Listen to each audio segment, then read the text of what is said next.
पहिल्यांदा आज्ञा केली होती ज्यावेळेस छोटे संभाजीराजे 9 वर्षाचे होते, त्यावेळेस त्यांना मनसबदारी दिली मोगलांची. त्यावेळेस आज्ञा केली होती की मोगलांमध्ये जाऊन मिळा. कशासाठी? स्वराज्याच्या हितासाठी.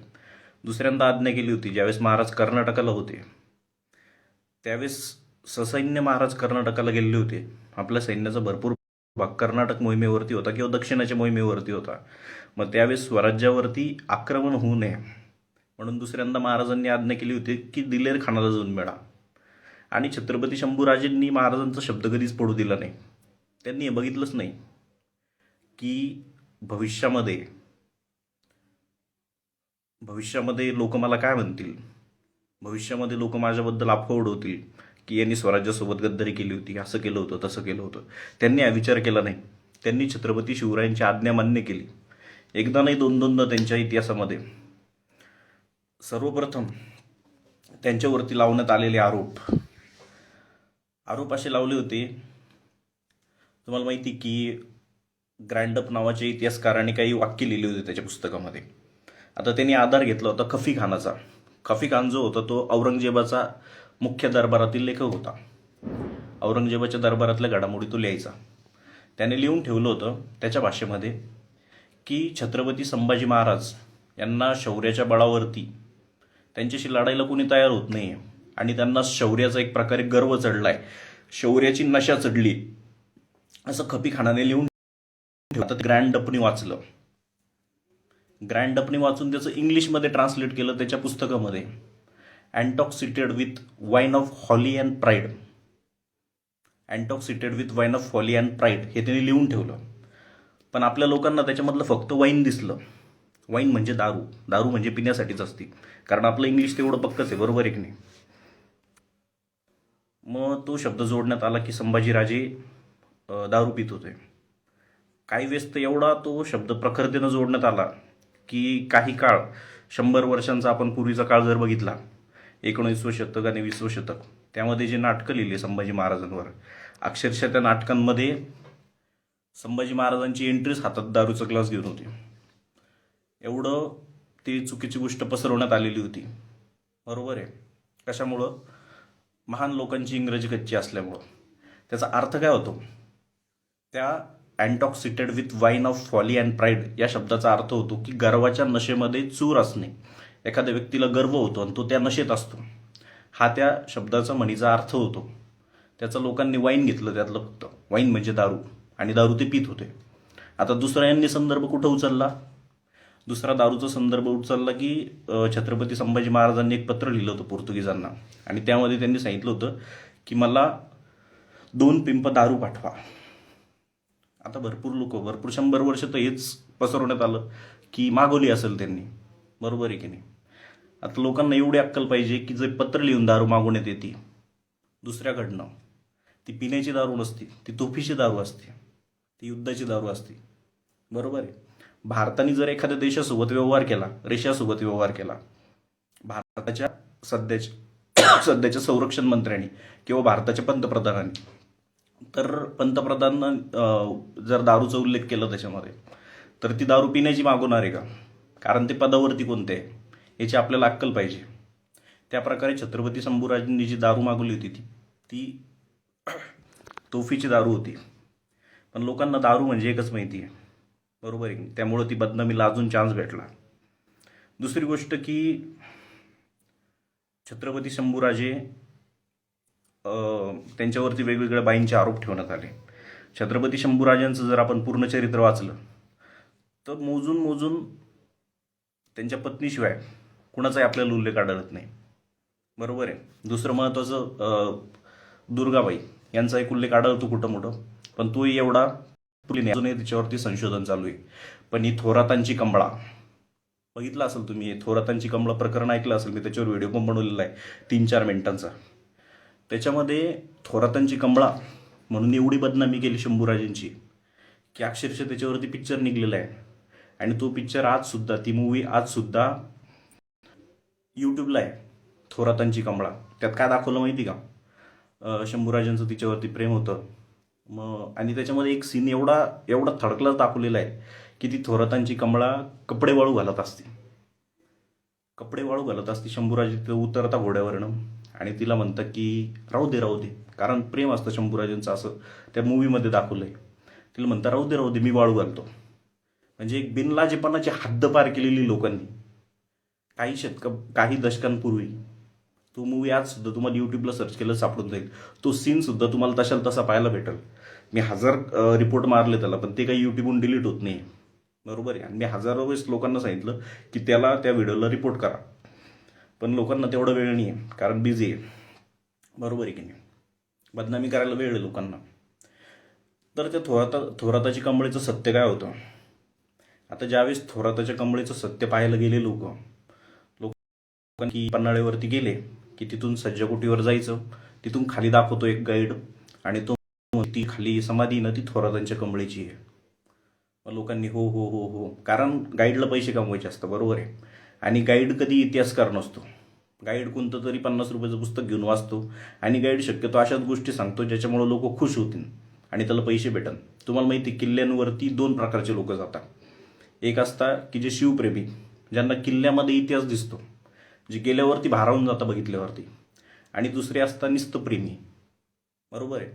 निस्तप्रेमी जे असतं त्यांना काहीतरी प्रेमाच्या गोष्टी सांगितल्याशिवाय ते पैसे देणार नाही गाईडला. मग त्या गाईडनी अशा अफवा जास्त पसरायला सुरुवात केली, आणि मग तिथून ती समाधी दाखवणार की इथं शंभूराजांच्या त्या थोरातांच्या कंबळीची समाधी आहे. कोणीच खाली जाऊन बघण्याचा प्रयत्न केला नाही की खरंच तिथं काय. मग ज्यावेळेस तिथं बघण्यात आलं, आता सगळे लोक तर तुम्हाला सांगितलं 2 प्रकारचे लोक, एक शिवप्रेमी आणि दुसरे निस्तप्रेमी. प्रेमींनी हाव केलं आणि तेही खुश झाले. त्यांना वाटलं आपले राजे महाराजे प्रेम करत होते, मग आपण केलं तर काय चुकीचं आहे. बरोबर आहे की नाही. ते खुश झाले. पण जे शिवप्रेमी होते त्यांना खटकलं. ज्यांना छत्रपती शंभूराजांचं चरित्र माहिती होतं त्यांना खटकलं. ते खाली गेले आणि खरंच थोरातांची कंबळीची समाधी बघितलं. मग तिथं गेल्यावरती वेगळंच काही सापडलं. ती जी समाधी होती ती थोरातांच्या कंबळीची नव्हती. तो थोरात नावाचा माणूस निघाला, आणि त्या समाधीचा उल्लेख सुद्धा आहे. जो त्या समाधीचा सातबारा आहे ज्या माणसाकडे आहे, त्या सातबाऱ्यावरती क्लिअर लिहिलेलं आहे थोरातांचे थडगे. सातबाऱ्यावरती लिहिलेलं आहे बरं का, थोरातांचे थडगे. त्याच्यावरती कुठंच लिहिलेलं नाही थोरातांच्या कंबळेचे किंवा थोरातबाईंच्या कंबळेचे. आणि तिथं मध्ये जर गेलो आपण तर 2 मूर्ती ठेवलेल्या आहे. 2 मूर्ती कशासाठी की एक थोरात नावाचे योद्धे होते, गृहयुद्धामध्ये त्यांचं निधन झालं होतं, तर त्यांचं तिथं समाधी बांधलेली आहे. आणि त्या थोरातांच्या बायको त्या काळामध्ये सती जायच्या. अतिप्रेम होतं लोकांचं, किंवा एक अंधश्रद्धा होती त्यामुळे सती जायच्या, किंवा नंतर त्यांचं निधन झालं असेल. तर मग काही कालांतराने त्यांच्या पत्नीचं सुद्धा स्टॅच्यू त्याच्या बाजूला ठेवलेलं आहे. असं दोघांची मूर्ती आपल्याला तिथं पाहायला भेटते.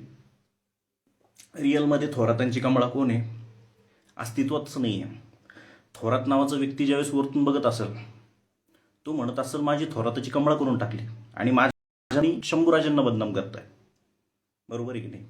त्यामुळं बदनामी जर कुठं होत असेल तर एकदा जाऊन चेक केलं तर ती बदनामी थांबू शकते. बरोबर आहे की नाही. आता राहिली गोष्ट दिलेर खानाला संभाजीराजे मिळाले होते, ही गोष्ट कशी पसरवली. आता काही गोष्टी ज्या असतात त्या कॉन्फिडेन्शियल असतात. कॉन्फिडेन्शियल म्हणजे काय की सांगावं लागतं की मला पुण्याला जायचं आहे, आणि पुण्याचं सांगून नागपूरला निघावं लागतं. बरोबर आहे की नाही. कारण ती कॉन्फिडेन्शियल गोष्ट असते. पुण्याला सांगितलं तर काही शत्रूचा हल्ला होऊ शकतो, म्हणून नागपूरची बस पकडून त्याच्यात बसावं लागतं आणि अफवा उडवावं लागते की मी पुण्याला जातोय. आणि ही गोष्ट छत्रपती शिवाजी महाराजांसाठी नवीन नव्हती. छत्रपती शिवाजी महाराज सांगायचे की मी औरंगाबादला, मला खूप राग आला औरंगजेबाच्या पोराला आता काहीच करणार आहे, असं सांगून अफवा उडवायचे आणि निघायचे कुठं, सुरतेची लूट करायला, सुरतेवर छापा टाकायला. सुरत पूर्ण छापा टाकून महाराजांनी तिथून आपलं जे स्वराज्यातील धन होतं ते वापस मिळवलेलं होतं. बरोबर आहे. अशा अफवा स्वराज्यात त्या काळी पसरणं साधी गोष्ट होती. आता तो एक सगळ्याचा सगळा सिक्वेन्स बघू आपण. छत्रपती संभाजी महाराज दिलेर खानाकडे कसे गेले. बरोबर आहे. शिवाजी महाराज जे होते, छत्रपती शिवराय, ते दक्षिणेच्या मोहिमेवर गेलेले होते आणि सैन्याचा 90% भाग, जवळपास 80% भाग धरून चला, किंवा जे आपलं मुख्य सैन्य होतं ते छत्रपती शिवरायांसोबत गेलेलं होतं. आता दक्षिणेत गेले म्हटल्यावरती आदिलशहाची आणि गोवळकोंडाची कुतुबशाहीची भीतीच नव्हती, कारण महाराज स्वतः दक्षिणेत होते सैन्य घेऊन. बरोबर आहे की नाही. मग भीती कोणाची राहिली होती, औरंगजेबाची, मुघलांची. मग मुघलांचा एक सैनिक दिलेर खान, सेनापती जो असेल तो लाखाची फौज घेऊन येऊन थांबला होता स्वराज्याच्या पायथ्याशी, स्वराज्याच्या जवळ. मग एक भीती होती की तो अटॅक करू शकतो. आता स्वराज्य छत्रपती शिवराज ज्यावेळेस दक्षिण दिग्विजयाला गेले त्यावेळेस ती जबाबदारी, स्वराज्याची जबाबदारी छत्रपती शंभूराजांकडे सोपवली आणि शंभूराजांना सांगितलं मी येईपर्यंत तुम्हाला पेलायची आहे. आता शंभूराजांनी बघितलं की आपल्याकडं तर सैन्य पण नाही आहे आणि एवढा मोठा शत्रू दारात येऊन बसला आहे, बरोबर आहे. तर मग ते शेवटी छत्रपती शिवरायांचं रक्त होतं. कूटनीतिक चाल खेळली. कूटनीतिक म्हणजे काय, त्यांनी पत्र लिहिलं दिलेर खानाला, कारण तो कधीही अटॅक करू शकत होता स्वराज्यावरती आणि त्याला प्रत्युत्तर द्यायला आपल्याकडे तेवढी सैन्यशक्ती आणि ते तेव्हा अवेलेबल नव्हतं.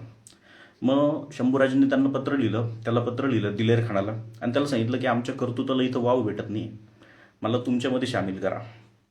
दिलेर खान खुश झाला. दिलेर खान म्हटला वा वा वा वा, बरोबर आहे, मी तुम्हाला कर्तृत्वाला वाव देतो. आणि त्याला वाटलं पुढे छत्रपती शिवरायांचा पोरगा फुटतोय म्हणजे बादशाह खुश होगा, शाबाशी देगा मुझे, बरोबर आहे की नाही. एवढा मोठा माणूस फोडला म्हणल्यावर साधी गोष्ट आहे का.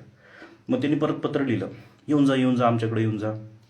मग छत्रपती शंभूराजांना जायचं तर नव्हतं, फक्त याला अडवून ठेवायचं होतं, बरोबर आहे.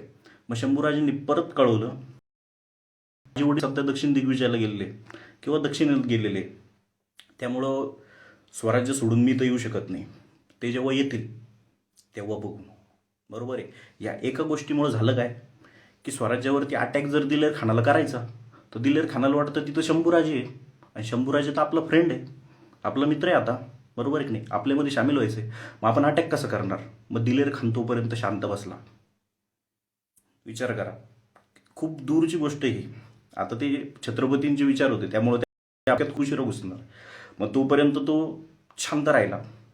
आता तो शांत राहिला त्यानंतर आता छत्रपती शिवराय आल्यावरती पन्हाळ्याला थांबले. दक्षिण दिग्विजयावरून आलेलं होतं सैन्य, थकलेलं होतं, बरोबर आहे. एवढ्या मोठ्या मोहीम दक्षिण दिग्विजय करून आलेलं होतं. लगेच युद्धाला आपण उतरू शकत नव्हतो. आदिलशाही आणि गोवळकोंड्यामध्ये महाराजांनी ऑलरेडी भांडणं लावून दिलेली होती खाली, त्यांचा अटॅकची भीती नव्हती. आता भीती होती फक्त दिलेर खानाची, बरोबर आहे. मग महाराजांनी पन्हाळ्यावरती बोलवलेलं होतं शंभूराजांना. शंभूराजांनी सांगितलं होतं की असं असं केलं, त्याला चॉकलेट दिलं मी की तुझी माझी फ्रेंडशिप होती आहे. महाराज म्हटले त्या काळातली त्यांची बातचीत असेल ती, ठीक आहे, त्याबद्दल आपण बोलू नये. तर महाराजांनी त्यांना पुढची नीती सांगितली काय करायचं आहे. त्यानंतर 5 ते 7 महिने शंभूराजे शांत होते. जर त्यांना मिळायचं असतं दिलेर खानाला जाऊन तर एक तर महाराज दक्षिण दिग्विजयाला असताना जाऊन मिळून आले असते, बरोबर आहे. दुसरी गोष्ट, महाराज वापस आल्यावरती 6-7 महिने ते थांबलेले होते एका ठिकाणी. त्यांनी विचार नाही केला की आता जाऊन मिळतो, बरोबर आहे. 5-6 महिने ते शांत राहिले. मग त्याच्यानंतर महाराजांची आज्ञा आली रायगडावरून की तू तातडीने परळीच्या किल्ल्यावर जावं. आता परळीला गेले म्हटल्यावरती लोकांनी तर्क लावले की शंभूराजांना परळीकडे पाठवलं म्हणजे समर्थांकडे पाठवलं असेल. आणि हे कशामुळे पाठवलं असेल की शंभूराजे बिघडलेले होते, समर्थांनी त्यांना उपदेश देऊन चांगलं केलं असेल, यासाठी पाठवलं असेल. पण ऐतिहासिक पुरावे सांगतात की ज्यावेळेस शंभूराजे तिथं गेले त्यावेळेस परळीला समर्थ रामदास उपस्थितच नव्हते, ते तिथं नव्हते, बरोबर आहे. आणि ही गोष्ट छत्रपती शिवरायांना माहीत नसून हे होऊच शकत नाही, बरोबर आहे. औरंगजेब तिकडं काय जेवण करतोय हे महाराजांना माहीत असायचं, बरोबर आहे. मग इथं समर्थ रामदास किल्ल्यावरती नाही आहे तरीसुद्धा शंभूराजांना तिथं पाठवत आहे ज्ञान घेण्यासाठी. ही गोष्ट छत्रपती शिवरायांना माहीत नसणार, हे तर होणारच नाही, बरोबर आहे. महाराजांनी मुद्दामून तिथं पाठवलेलं होतं. याचं कारण होतं तिथून जवळच दिलेर खानाची छावणी होती. सोपं गेलं पाहिजे की आपल्याला, म्हणजे दिलेर खानाला डाऊट नाही आला पाहिजे की शंभूराजे कसं काय आले, एवढं दुरून आले, मग रोखलं कोणी कसं काय नाही. दिलेर खानाला एक वातावरण क्लिअर झालं पाहिजे, अरे जवळच होते, बरोबर आहे, जवळचे डिस्टन्सवर होते, त्याच्यामुळे यांना कोणी मराठ्यांनी रोखलं नसेल, लगेच येऊन मिळाले. मग ह्या प्रकारे शंभूराजे जाऊन दिलेर खानाला मिळाले कशासाठी. ही पहिली वेळेस नाही आहे जेव्हा शंभूराजे शत्रूला जाऊन मिळाले छत्रपती शिवरायांच्या आदेशावरून. हे इतिहासात पहिल्यांदा घडलेलं नव्हतं. जे बालिश बुद्धी आहे, ज्यांनी कधी इतिहास वाचलेला नाही आहे, त्यांनाही वाटतं की पहिल्यांदा काहीतरी घडलं, खूप चुकीचं केलेलं आहे. ज्यावेळी छत्रपती संभाजी महाराज हे 9 वर्षाचे होते त्यावेळेस छत्रपती शिवरायांनी सांगितलं होतं मोगलांची वंशजदारी घ्या आणि त्यांच्यासोबत मिळा. छत्रपती संभाजी महाराज मिळाले पण होते. मग आग्र्याच्या सुटकेहून वापस ज्यावेळेस आले त्यावेळी औरंगजेबाला पत्र लिहिलं आणि सांगितलं की तुम्हाला न कळवता आलो त्याबद्दल क्षमस्व, पण माझ्या मुलाला परत मनसबदारी द्यावी आणि परत सामील करून घ्यावं. मग महाराजांच्या आज्ञेहून छत्रपती संभाजी महाराज त्या काळातील औरंगाबादमध्ये येऊन राहिलेत शत्रूसोबत, शत्रूच्या मुलासोबत. औरंगजेबाच्या पोरासोबत राहिलेत. बरोबर आहे. ही ट्रेनिंग छत्रपती संभाजी महाराजांना लहानपणीपासून होती की शत्रूच्या सोबत राहायचं, पण त्याला कळू द्यायचं नाही आपण का आलोय. आणि लोकांना इतिहास वाचताना एवढी अक्कल पाहिजे की पहिली वेळेस जर छत्रपती संभाजी औरंगजेबाच्या पोरासोबत होते, तेव्हा ते औरंगजेबाच्या पोराचं नुकसान करून महाराजांनी ज्यावेळेस आज्ञा दिली की आता आपण कॅपेबल झालोय आपलं स्वराज्य परस्थापन करण्यासाठी, वापस या. छत्रपती संभाजी महाराज ज्यावेळेस औरंगाबाद येऊन वापस निघाले, त्याच्या पोरासोबत मुअज्जम का काय होतं त्याचं नाव, त्याच्यासोबत एवढी फ्रेंडशिप केलेली होती की औरंगजेबाने तिकडून पत्र लिहिलं होतं की संभाजी महाराजांना कैद करा. पण आता संभाजी महाराजांनी त्या औरंगजेबाच्या पोट्ट्यासोबत एवढी फ्रेंडशिप केली होती, त्याला एवढं होता की त्या पोरांनी स्वतः मदत केली आणि सांगितलं की संभाजी महाराज, माझ्या बापाने आज्ञा दिली आहे तुम्हाला पकडायची, आणि ते पत्र काही दिवसात माझ्यापर्यंत येईल. ते पत्र जर माझ्या हातात आलं तर मी तुम्हाला सोडू शकणार नाही, त्याच्यामुळे तुम्ही आधीच निघा. बरोबर आहे. संभाजी महाराज म्हटले, बेटा ये तो तुमच्या ते. बरोबर आहे की नाही. हाच प्लॅन होता. मग तिथून संभाजी महाराज निघाले. महाराजांनी सांगितलेलं होतं खाली हात वापस यायचं नाही. बरोबर आहे की नाही. मनसबदारी आहे तुझी. मग जो भाग भेटेल तो घेत यायचा. मनसबदारीचा 70 ते 75% भाग सुरक्षित आबादीत ठेवून छोटे संभाजी महाराज स्वराज्यात दाखल झाले. ही इतिहासातील सर्वात पहिली घटना आहे की संभाजीराजे शत्रूला मिळाले आणि शत्रूचं पुरेपूर नुकसान करून वापस स्वराज्यात आले. ही लहानपणीच गेलेली ही गोष्ट संभाजी महाराजांनी. बरोबर आहे. आणि मग दुसरी वेळेस केली दिलेर खानाच्या वेळेस. मग त्यावेळेस लोक म्हणतात आमच्याकडं पत्र आहे, त्या पत्रांमध्ये संभाजी महाराजांनी लिहिलंय आमच्या कर्तृत्वाला वाव भेटत नाही, आम्हाला घ्या, आम्हाला तुमच्या स्वराज्यात घ्या. आता एक कॉमन सेन्सची गोष्ट आहे की बालबुद्धी असणाऱ्या पोराला सुद्धा कळू शकते की एखाद्याकडे आपल्याला जायचंय, खोटं जायचंय, तर त्याला आपण असं म्हणू शकतो का की सपोज संभाजी महाराज असे पत्र लिहितील का की प्रिय दिलेर खान साहेब, आमच्या शिवाजी महाराजांनी असा प्लॅन केलाय की तुमच्यात राहून तुमचीच ठोकायची आहे, त्याच्यामुळे काय करतोय मी, तुम्हाला येऊन मिळतोय, प्लीज मला तुमच्यामध्ये घ्या, असं जर पत्र लिहिलं असतं दिलेर खानाने स्वतःमध्ये सामील करून घेतलं असतं का. बरोबर आहे. त्यामुळं त्याला आवडल आणि त्याला वाटेल की खरंच संभाजी महाराजांचं स्वराज्यावरती राग आहे. असंच पत्र संभाजी महाराजांनी त्याला लिहिलं. आणि विचार करा की ते सक्सेस पण झाला. तो प्लॅन सक्सेस झाला. दिलेर खानासोबत महाराज जाऊन राहिले. आता विचार करा, लाखाची फौज घेऊन आलेलं दिलेर खान एवढी फौज घेऊन आलेला आहे, कुठंच अटॅक करत नाहीये. कुठंच दिलेर खान अटॅक करत नव्हता. शेवटी औरंगजेबाने वैतागून पत्र लिहिलं, अरे बाबा तू माणूस कोणाचा आहे, तू फुटला बिटला काय, एवढं सैन्य घेऊन तुला तिथं काय पिकनिक करायला पाठवलंय का, तू कुठंच अटॅक कसं काय करणार. आता तू अटॅक कसं काय करशील, तुझ्या गनवरचं तुझं जे ट्रिगर आहे ते छत्रपती संभाजी महाराजांच्या हातात होतं. सैन्याचं त्या छत्रपती संभाजी महाराजांनी दिलेर खानाच्या सगळ्या सैन्य मोहिमा रोखून धरलेल्या होत्या. अटॅक करायला चान्सच दिला नाही. आता एक छोटीशी घटना याच्या दरम्यान झालेली भूपाळगडाची. लोक म्हणतात भूपाळगडाला मग कसं काय अटॅक केला, संभाजी महाराजांनी स्वतःच्या लोकांवरती कसं काय अटॅक करू शकतात. बरोबर आहे. आता ही गोष्ट एक कूटनीतीचा भाग आहे. बरोबर आहे. कसं की संपूर्ण स्वराज्य गिळंकृत होण्याची भीती होती. लाखाची फौज घेऊन आलेला होता. मग भूपाळगड जो की गड प्रकारातील किल्ला आहे. किल्ल्यांचे प्रकार तुम्हाला माहिती आहे की प्रचंड किल्ले असतात, काही गड प्रकारचे किल्ले असतात. तर भूपाळगड जो की कमी हानी देणारा होता, तिथं आपलं कमी सैन्य होतं आणि तो घेतल्यावरती जास्त नुकसान पण नसतं आलं स्वराज्याचं. मग तो किल्ला घेण्यासाठी छत्रपती संभाजी महाराजांनी मुद्दामहून मदत केली. कशासाठी, छोटंशी कुर्बानी पण मोठं त्यातून फायदा होतोय. बरोबर आहे. आपण बघतो की सैन्यावर आपलं जे सैन्य असतं इंडियन आर्मी, भरपूरदा शत्रूसोबत चकमक होती. आपलं कधी कधी 200 सैन्य मरतं, 300 सैन्य मरतं, नुकसान होतं आपलं सैन्याचं, त्यांचं बलिदान होतं. पण त्या सैन्याच्या बलिदानामुळं भारतातील एकाही व्यक्तीच्या अंगावरती गोळी येते का, नाही येत. आपला संपूर्ण भारताची अखंडता जी असते ती अबाधित राहते. बरोबर आहे. मग आपण त्यामुळेच त्या सैन्याला असं म्हणत नाही, आपल्या भारतीय सैन्याला की तू तिथं मेला, आपण म्हणतो की त्यांनी बलिदान दिलं. बरोबर आहे. मग भूपाळगडावरती सुद्धा ज्या मावळ्यांनी छत्रपती शंभूराजांसोबत हे केलं होतं, छत्रपती संभाजी महाराजांनी ज्या मावळ्यांसोबत युद्ध केलं होतं तिथं, आणि जे मावळे तिथं कामी आले होते, त्यांनी बलिदान दिलं होतं एक प्रकारचं. कशासाठी, स्वराज्य वाचवण्यासाठी. त्याच्यापेक्षा मोठे हल्ले होऊ शकले असते. मोठे हल्ले म्हणजे एवढं सैन्य शक्ती होती प्रचंड की आपल्या स्वराज्यावरती राजधानीवरती हल्ला करू शकला असता तो. पण त्याला छोट्याशा किल्ल्यावरती अटकून ठेवलं. तो किल्ला सुद्धा मराठ्यांनी नंतर ताब्यात घेतला. बरोबर आहे. ज्यावेळेस रेंजमध्ये आले त्यावेळेस, आणि योग्य वेळ बघितली. सक्सेस सेना नावाचा एक इतिहासकार लिहितो की छत्रपती शिवरायांची माणसं कंटिन्युअसली संभाजी महाराजांना येऊन भेटत असत गुप्तपणे. बरोबर आहे. गुप्तपणे कंटिन्युअसली शिवरायांचे माणसं संभाजी महाराजांना येऊन भेटत होते आणि अपडेट देत होते. संभाजी महाराज ज्यावेळेस तिथून गेले तर तुम्हाला वाटतं का दिलेर खानाच्या छावणीतून असंच निघून जाणं सोपी गोष्ट होती? त्यांना तिथून सुखरूपपणे परत स्वराज्यात आणण्याचं काम जे महाराजांनी माणसं नेमलेले होते संभाजी महाराजांसोबत, की हा एकटा फितुरीने करत आहे, याच्यासोबत तुम्ही राहायचं आहे आणि जेव्हा मी आज्ञा देईल तेव्हा वापस पण यायचं आहे. आता जशी आज्ञा देतो जायची तशी आज्ञा येईल आपल्या राजधानीवरून वापस या म्हणून, तेव्हा वापस पण यायचं सुखरूप. विचार करा की शत्रूच्या गोटामधून एवढं सैन्य आपलं छत्रपती संभाजी महाराज ते कैद न होता तिथून परत वापस येत आहे. ही घटना पहिली नाही आहे, ही घटना दुसरी आहे. बरोबर आहे. औरंगजेबाच्या सैन्यासोबत झालेली ही घटना दुसरी. पहिली वेळेस तर औरंगजेबाच्या पोराला येडं बनवलं होतं. दुसरी वेळेस औरंगजेबचा सर्वात मोठा सेनापती ज्याचं नाव दिलेर खान होतं, त्या दिलेर खानाला येडं बनवलं होतं आणि तिथून महाराज निघून गेले होते. तर तुम्ही विचार करा. व्हॉट्सअपला मेसेज टाकला आहे. हो चालेल चालेल चालेल, करतो मित्रा रिप्लाय.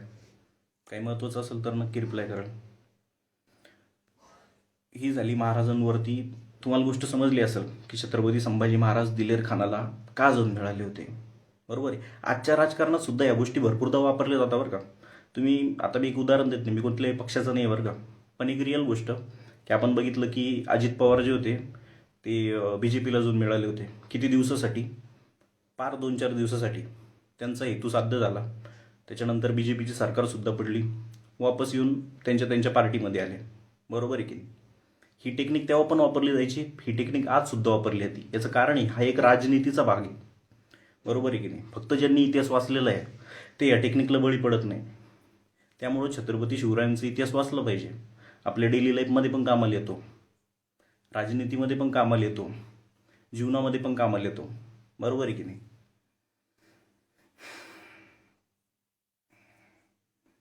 जे काही बोलले याचा काहीतरी रेफरन्स पाहिजे. मित्रांनो, तुम्हाला जर याचा रेफरन्स पाहिजे तर आपले काय खरा संभाजी तर तुम्ही वाचू शकता, त्याच्यामध्ये सुद्धा सापडून जाईल तुम्हाला. आणि जयसिंगराव पवार यांनी छत्रपती संभाजी महाराजांवर चिकित्सात्मक पुस्तक लिहिलं आहे. ते जर तुम्ही नीट वाचलं तर तुम्हाला रेफरन्स पण भेटेल. कारण असे भरपूर लोक आहेत की ज्यांना आपण चांगल्या गोष्टी सांगितल्या महाराजांबद्दल तर त्यांना रेफरन्स लागतो. पण त्यांना जर आपण सांगितलं की महाराज असं असं दारू पिण्याबद्दल त्यांना गोष्टी ऐकायला आल्या, लगेच म्हणतील खरं आहे खरं आहे, तेव्हा त्यांना रेफरन्स लागणार नाही. पण या गोष्टीला रेफरन्स आहे. भरपूर चांगल्या इतिहासकारांनी यावरती विश्लेषण संशोधन केलं आहे. जयसिंगराव पवार सरांचं संभाजी नावाचं पुस्तक आहे, त्यामध्ये तुम्हाला सगळे रेफरन्स भेटतील. फक्त वेळ काढा, पैसा काढा, खर्च करा आणि वाचा. बरोबर आहे. त्यानंतर आता छत्रपती शंभूराजेंचं जे बलिदान मास आहे, काही लोक म्हणतात की ते तिथीने साजरे होते, काही लोक म्हणतात की ते दिनांकाने साजरे होते. मग हे चुकीचं आहे. बरोबर आहे. एक तर पहिली गोष्ट, माझं जर कधी स्मरण होतंय 365 दिवसांमधलं कधी, तर ते चांगलंच आहे. तिथीने काही दिवस होतोय, तारखेने काही दिवस होतोय, तर मग चांगलीच गोष्ट आहे. बरोबर की नाही. एक्स्ट्रा दिवस महाराजांचं स्मरण होतंय की नाही, मग आपण कशाला त्याच्यामध्ये खोडं घालायचं. याला म्हणायचं तू तारखेने कर, याला म्हणायचं तू तिथीने कर. अरे लोक करताय तीच मोठी गोष्ट आहे. बरोबर आहे की नाही. नाही तर लोकांना लक्षात पण नव्हतं काही वर्षांपूर्वी की असं असं काहीतरी बलिदान झालेलं आहे, एवढे दिवस महाराजांना कैदेत ठेवून छळलेलं होतं. बरोबर आहे. आता तिसरी महत्त्वाची गोष्ट की महाराज जर खरंच व्यसनी असते या फेक इतिहासकारांच्या म्हणण्यानुसार, तर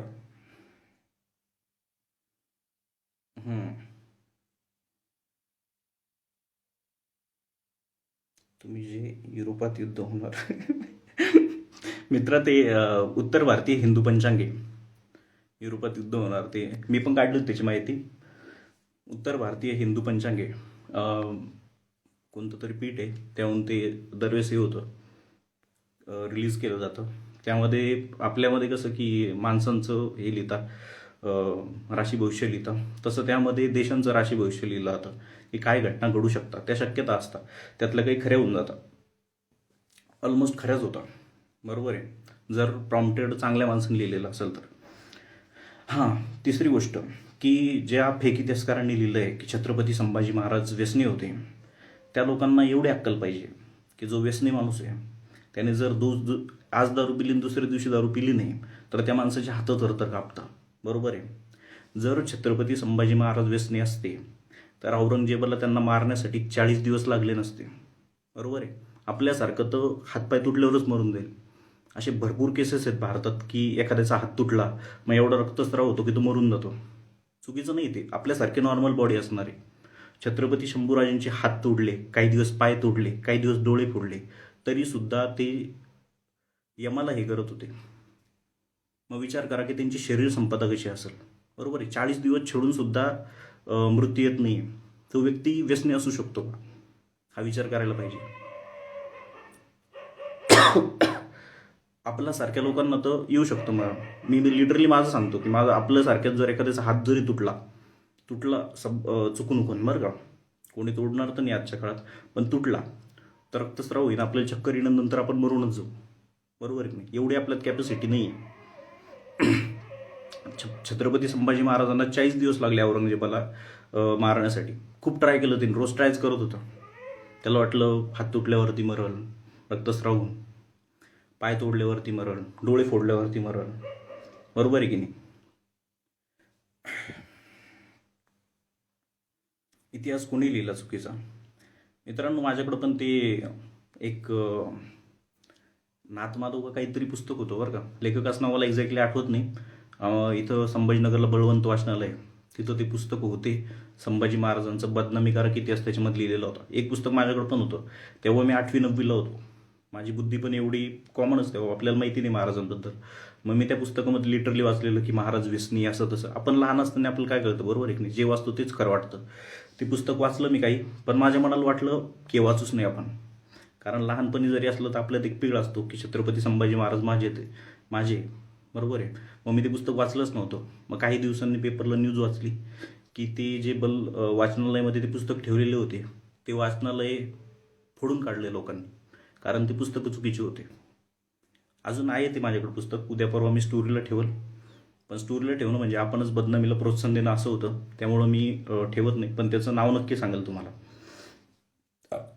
हा जो बाबूराव आहे, हा असेच प्रश्न लिहितोय, असेच प्रश्न विचारतोय की ज्याने त्याला वाटतं की जातीवादी बाहेर येईल काहीतरी आणि एका विशिष्ट जातीला टार्गेट केलं जाईल. मित्रा, मी कुठलाही इतिहास सांगत असलो महाराजांचा तर कुठल्याच जाती धर्माला टार्गेट होईल असं सांगत नाही. तू व्हिडिओ बघू शकतो माझे. बरोबर आहे की नाही. मुस्लिमांच्या विरोधात जरी महाराजांनी लढाई केल्या तरी मी त्याच्यामध्ये मुस्लिम हा शब्द वापरत नाही. त्याच्यामध्ये मी वापरतो की परकीय आक्रमणकारी. बरोबर आहे की नाही. कुणाला टार्गेट होईन अशी मी इतिहास सांगत नाही. जो इतिहास आपल्याला काम येईन तोच सांगतो.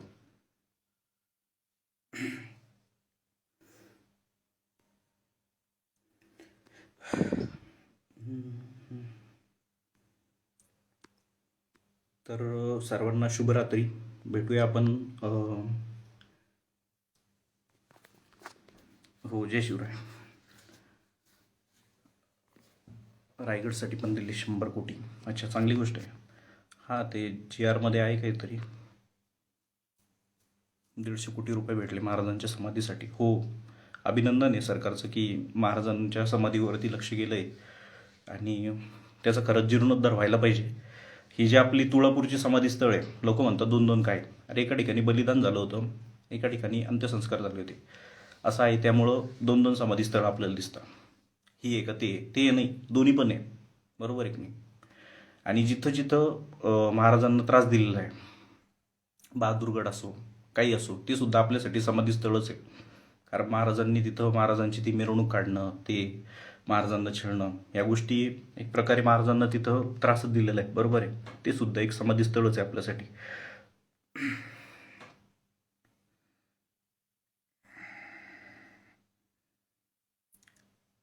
सत्य इतिहास मित्रा, तुला जयसिंगराव पवार साहेब, मी परत एकदा सांगितलंय की त्यांनी सगळं चिकित्सात्मक पुस्तक लिहिलंय. फक्त एवढं की पैसे खर्च करून वाचावं लागेल.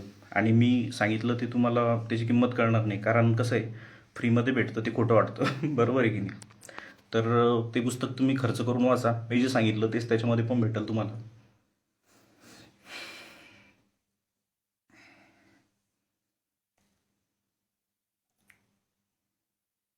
अच्छा.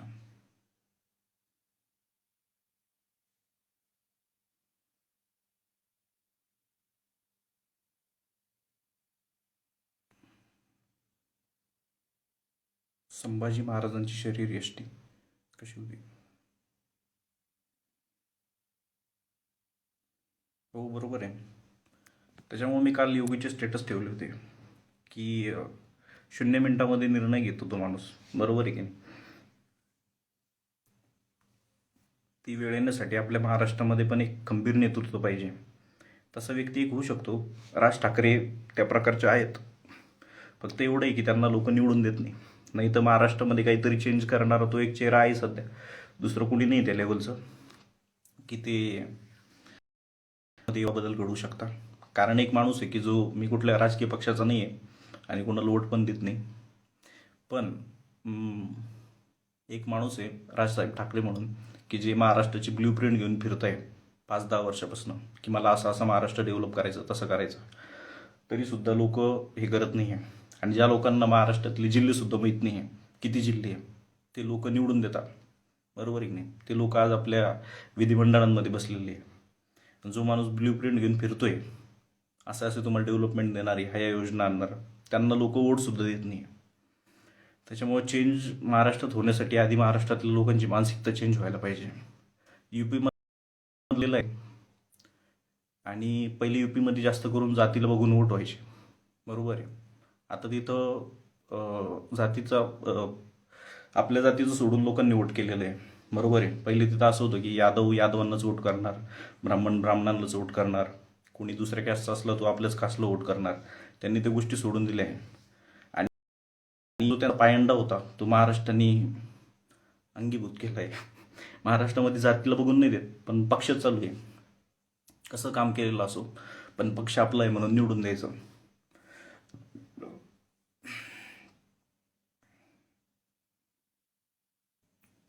चला, जय जाऊ, जय शिवराय, जय शंभूराजे सर्वांना.